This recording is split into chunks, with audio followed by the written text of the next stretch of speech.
Chaqaloqni quyoshga 9-11gacha olib chiqish xatoligini bilasizmi? Bilmasangiz videoni oxirigacha ko'ring, men buni sizga isbotlab beraman. Quyosh chiqish vaqti bu fasllarga bog'liq. Yoz faslida quyosh 5:30 atrofida chiqsa, qishda esa bu soat 8:30 gacha cho'zilishi mumkin. 5da chiqqan quyosh va 8:30 chiqqan quyosh bir-biridan farq qiladi-ku. Yozda chiqqan quyosh 9:11da eng yuqori cho'qqiga chiqib bo'lgan bo'ladi. Qishda esa soat 9da quyoshni topa olmaysiz.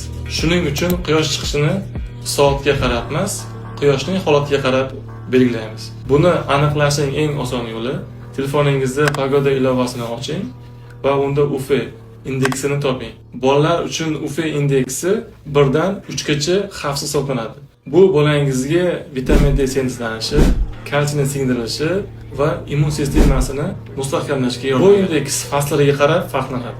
Yozdagi 9-11dagi quyosh nafaqat bolalar uchun, balki yosh katta insonlar uchun ham xavfli hisoblanadi.